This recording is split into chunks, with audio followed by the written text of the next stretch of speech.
नमस्कार साथियों, Sunbeam classes के ऑनलाइन प्लेटफॉर्म पर आप सभी का स्वागत है। देखो साथियों, अपनी मैथ की प्रीवियस क्वेश्चनों की सीरीज चल रही थी, जिसके अंदर हमने पार्ट फर्स्ट कवर कर लिया था और आज पार्ट 2। और साथियों, ये जितने भी क्वेश्चन हैं ये RRB, NTPC, SSC CGL, railway ALP की परीक्षा में आए हुए क्वेश्चन हैं, सारे के सारे। तो मैं वही क्वेश्चन लेके आ रहा हूँ जो बिल्कुल अच्छे क्वेश्चन हैं, जो आपको कहीं ना कहीं हेल्प करेंगे। यानी कि आप उनको छोड़ के आने की सोचते हो, उनका कॉन्सेप्ट आपके दिमाग में नहीं आता है, तो बिल्कुल उनका कॉन्सेप्ट के साथ उनका क्वेश्चन है, सॉल्यूशन कराऊंगा। ठीक है जी, आगे देखो जी। और आपकी जानकारी के लिए मैं सर एक बात और बताना चाहता हूँ कि ये जो कुछ एडवांस मैथ के टॉपिक हैं साथियों, अगर ये 8 टॉपिक हैं, पहला बहुपद, द्विघात समीकरण, दो चरों वाला रैखिक समीकरण, निर्देशांक ज्यामिति, प्रायिकता, त्रिकोणमिति, परिमेय व अपरिमेय संख्याएं और सांख्यिकी, यानी कि माध्य, माध्यिका और बहुलक। इनमें से साथियों हर टॉपिक से आपको एक पर्सन अवश्य देखने को मिलेगा। ये मेरा रेलवे एग्जाम क्वालिफाइड किए हैं उनका एक्सपीरियंस बोल रहा है। मैंने सारी परीक्षाएं दी हैं रेलवे, चाहे एनटीपीसी हो, एएलपी हो, ग्रुप डी हो या जूनियर इंजीनियर की भर्ती हो रेलवे में, कोई भी आरपीएफ हो, आरपीएफ एसआई हो, कोई भी रेलवे की भर्ती हो, इन 8 टॉपिकों से पक्का क्वेश्चन आता है। और इनके लिए मैंने एक स्पेशल टॉपिक वाइज सीरीज चालू कर रखी है अपने सनबीम क्लासेज के चैनल पर, जिसके अंदर बहुपद मैंने कंप्लीट कर दिया है। पहला टॉपिक आपके इस वीडियो के डिस्क्रिप्शन बॉक्स में मैं जितने भी बहुपद के 4 वीडियो हैं उनका लिंक डाल दूंगा, तो आपको अवश्य देखना है, अवश्य वॉच करना है। 1 नंबर से 2 नंबर आपको पक्का दे करके जाएंगे। देखो, एक एक नंबर करके ही पूरे होते हैं। द्विघात समीकरण हमने चालू कर दी है, बहुपद कंप्लीट हो गया, उसके बाद द्विघात समीकरण, यानी कि एक एक वीडियो आता रहेगा रोज का और आप देखते रहो। उसके बाद में इनमें से कोई एक टॉपिक, यानी कि 8 टॉपिक मैं पूरे कवर कराऊंगा। ये आपको थ्योरी के हिसाब से चलेंगे, जिसके अंदर थ्योरी, अंत में जैसे टॉपिक पूरा हो जाएगा उसके क्वेश्चन। और 9वीं बात यह है कि बात रही अंक गणित। अंक गणित में आप समझते हो कौन कौन से टॉपिक आते हैं। इनके लिए हमने प्रीवियस ईयर के क्वेश्चन उठा के प्रैक्टिस के लिए उनके द्वारा कॉन्सेप्ट क्लियर करेंगे। जैसे इस वीडियो में पहला वीडियो आ चुका है अंक गणित का, दूसरा आज कर रहे हैं। तो साथियों, ये बहुपद अवश्य देख लेना, इसके बाद में द्विघात समीकरण ये वाले। ठीक है, चलते हैं। और भाई चैनल को लाइक, शेयर और सब्सक्राइब अवश्य करें। तो आज का पहला क्वेश्चन बहुत अच्छा क्वेश्चन है, प्रतिशत के टॉपिक से है। देखो जी, किसी परीक्षा में 70% अंग्रेजी तथा 80% गणित में पास हुए। यदि दोनों विषयों में 10% फेल हुए हों तो दोनों विषय में 144 छात्र पास हुए हो, तो कुल छात्रों की संख्या ज्ञात करिए। यानी कि उस कक्षा में कुल छात्र कितने थे। प्रतिशत का क्वेश्चन है, बहुत अच्छा क्वेश्चन है, आप सोल्व करना। ये क्वेश्चन होगा वेन डायग्राम से। किससे होगा? वेन डायग्राम से। देखो कैसे होता है, हम बता रहे हैं। मैंने 2 सर्किल बनाए यहाँ पे। कितने सर्किल बनाए जी? 2। ये लो जी, ठीक है जी। अब देखो जी, एक को मैंने ले ली इंग्लिश, यानी कि अंग्रेजी, दूसरा बात कर रहा है मैथ की।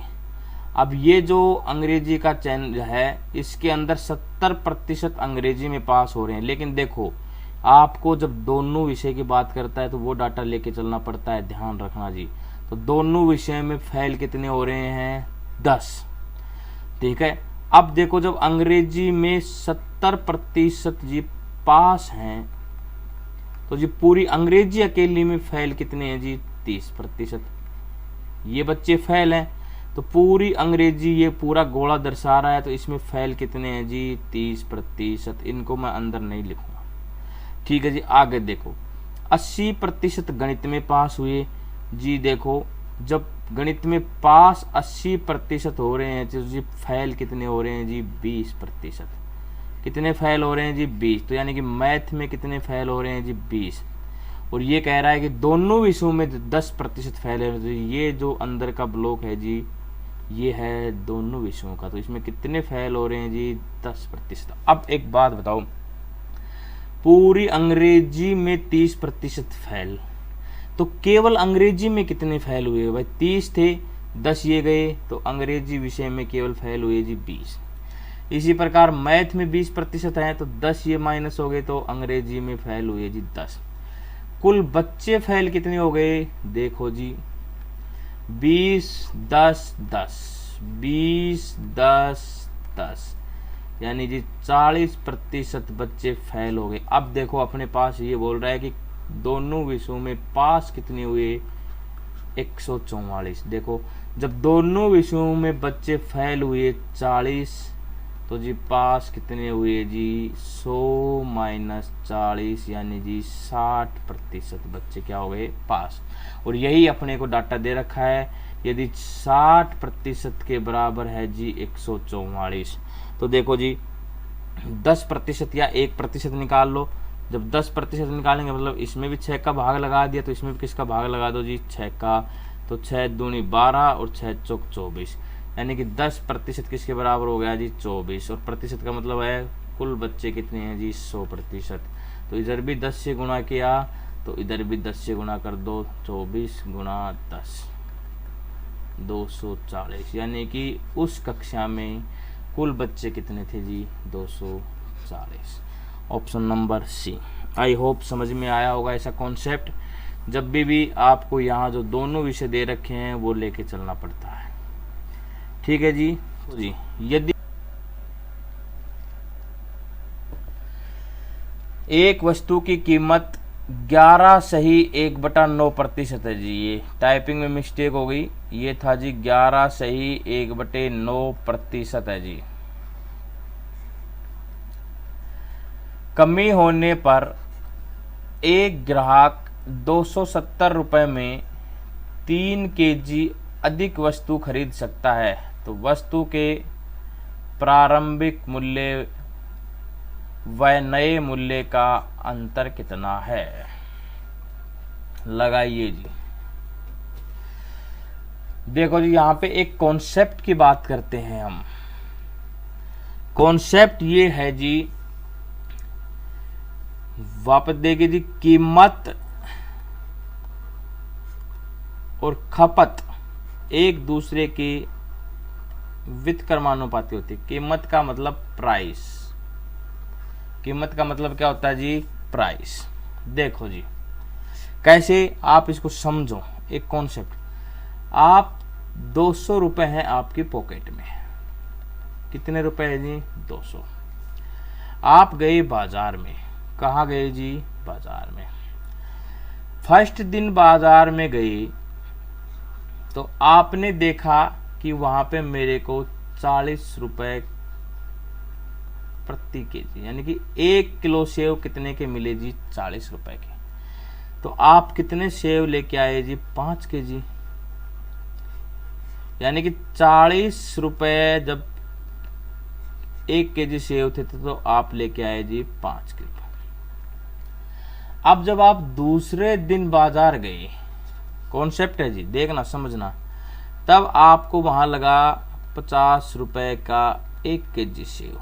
जब आप 50 रुपए का 1 किलो सेव लेके आए तो बोलो कितना लेके आओगे जी 4 केजी। यानी कि जब सेव का मूल्य कम था तो क्वांटिटी यानी कि खपत तुमने क्या करी ज्यादा, मात्रा तुम्हारे पास में कितनी आई ज्यादा। और जब सेव का मूल्य बढ़ गया तो खपत कितनी करी, यानी कि क्वांटिटी तुम्हारे पास में कितनी आई जी कम। देखो यानी कि इसका बनाओ रेशियो, कीमत क्या थी 40 से 50, तो जब आप सेव लेके आ रहे थे 5 से 4 और जब कीमत बढ़ गई तो देखो सेव जब 40 रुपए किलो थे तो 5 किलो सेव लेके आ रहे थे, 50 की हुई तो 4। अब इसकी जब कीमत बढ़ाओगे आप, यानी कि 4:5, 0 से 0, तो जैसे ही खपत बढ़ी यानी कि कीमत बढ़ी तो तुम्हारी क्वांटिटी भी कम हो गई। बोलो हो गई कि नहीं हो गई? 4 से 5 हुई तो मात्रा कितनी आई? 4। और जब कम होती है तो खपत भी होती है ज़्यादा। ये कॉन्सेप्ट एक आपको याद रखना है, यही लगाने वाला हूं मैं इसमें। देखो जी,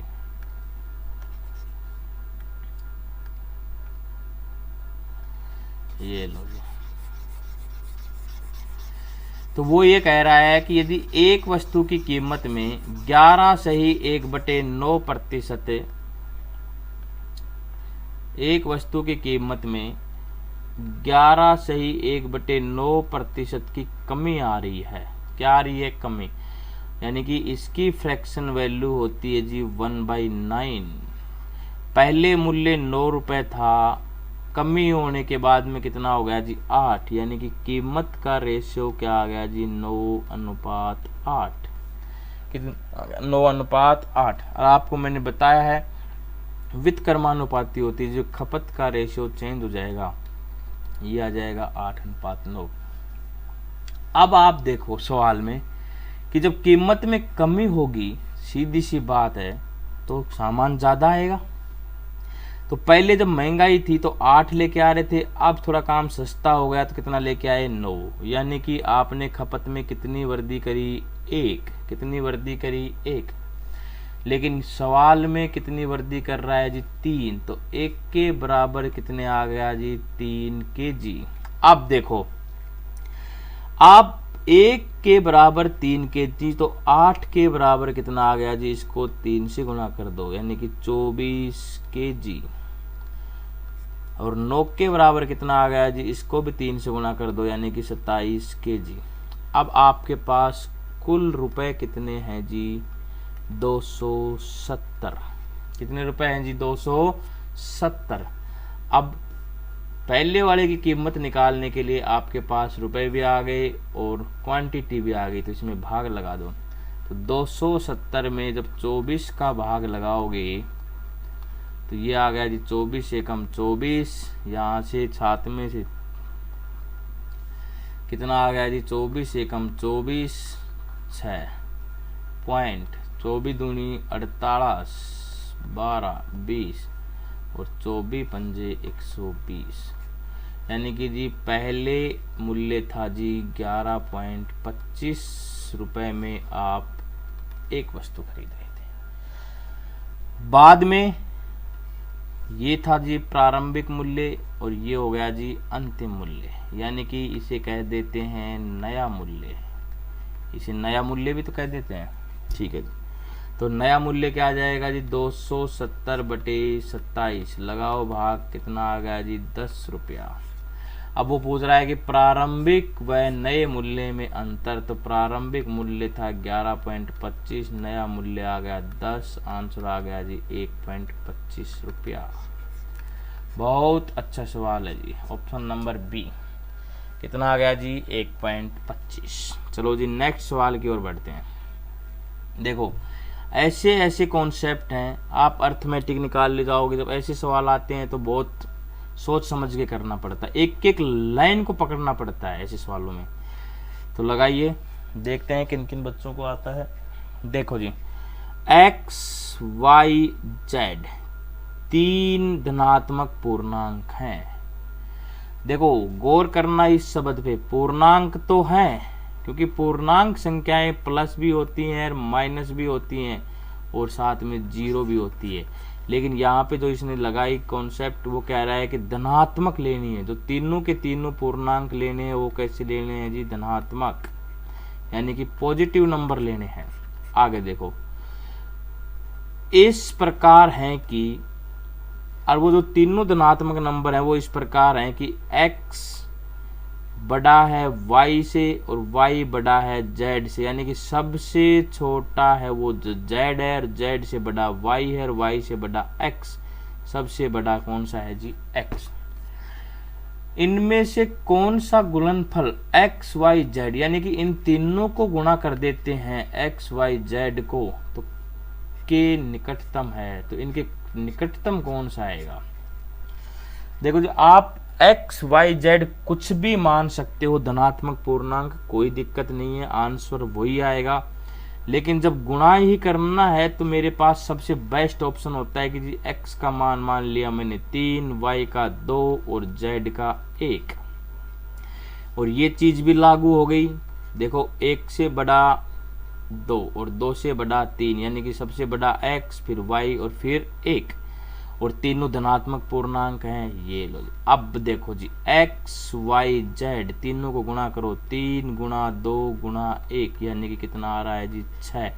इसके निकटतम कोई ना कोई मान निकालना है, तो पहला ऑप्शन उठाते हैं जी x प्लस 1 y z, तो x का मान 3 प्लस 1 y का मान 2 z का मान 1, 3 और 1 4, और 4 को जब 2 से गुणा करेंगे तो 8, और 8 को 1 से गुणा करेंगे तो 8।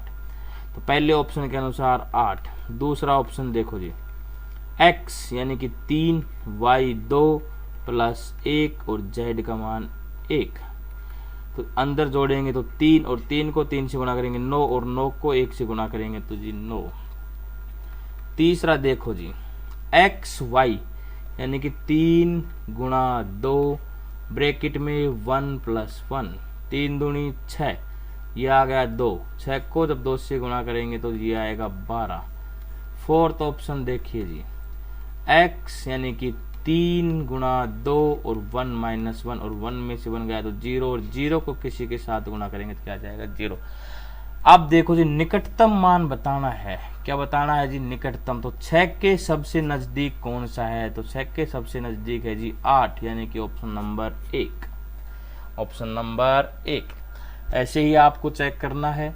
अच्छा सवाल था, अच्छा कॉन्सेप्ट था।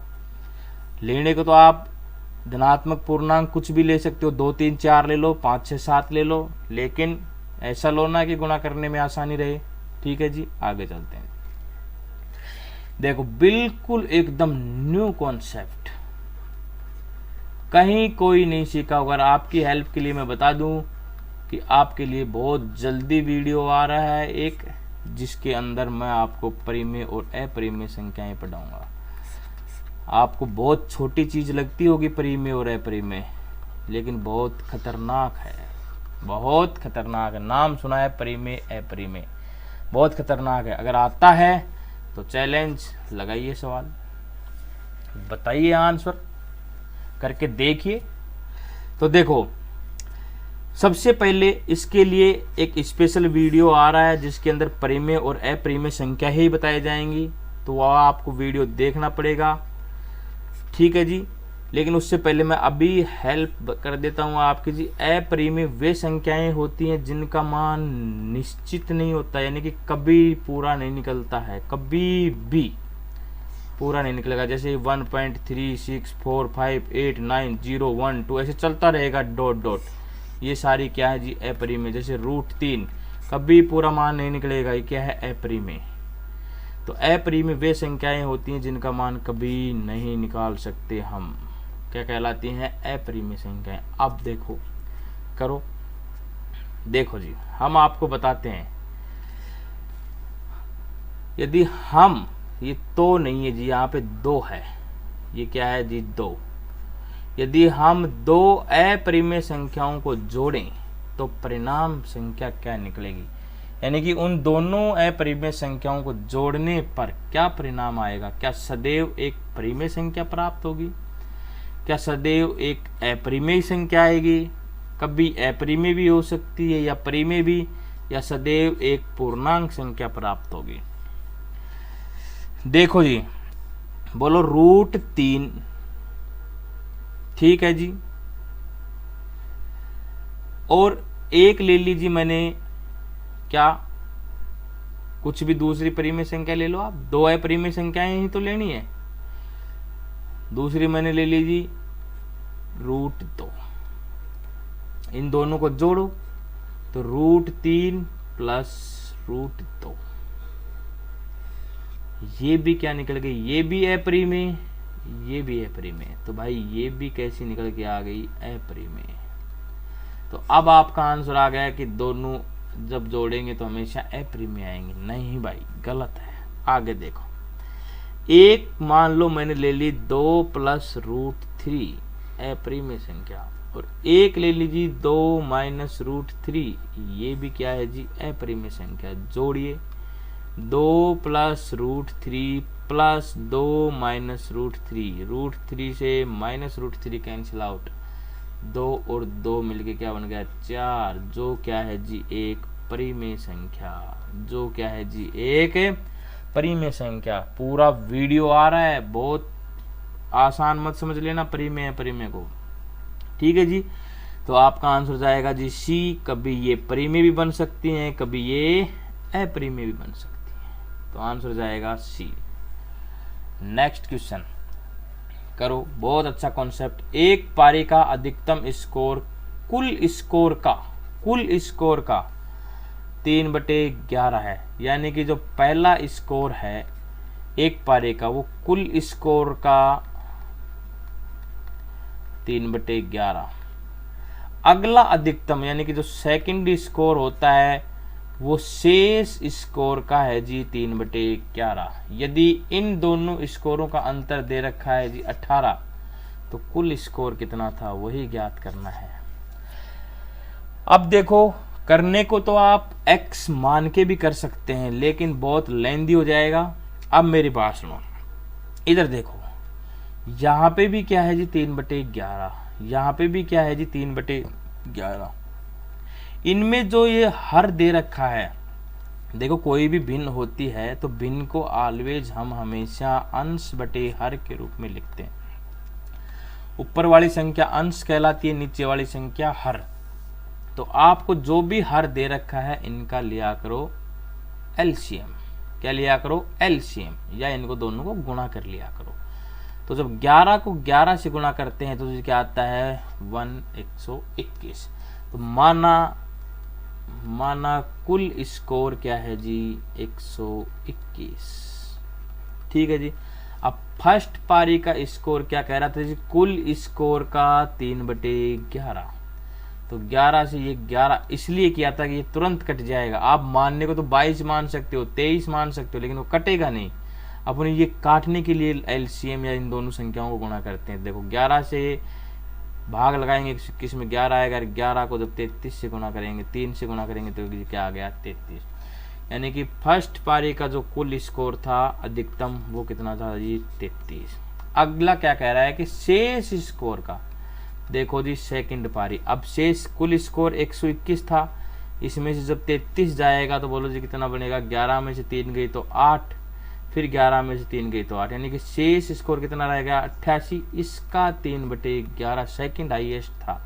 तो 11 एकम 11, 11 8 88, तो 8 यहाँ 24, यानी कि पहली पारी का 33 हाईएस्ट, सेकंड पारी का 24। अब ये कह रहा है कि इन दोनों का अंतर कितना दे रखा है सवाल में 18, जबकि यहाँ कितना निकल रहा है जी 33 में से 24 गया तो जी घटाइए 9, कितना निकल रहा है जी 9। तो 9 के बराबर कितना आ गया 18, तो 1 के बराबर कितना आ गया 2, जबकि कुल स्कोर हमने माना था 121। तो 121 को जब 2 से गुणा करेंगे तो 242, यानी कि उस पारी का कुल स्कोर कितना था जी 242। ठीक है जी।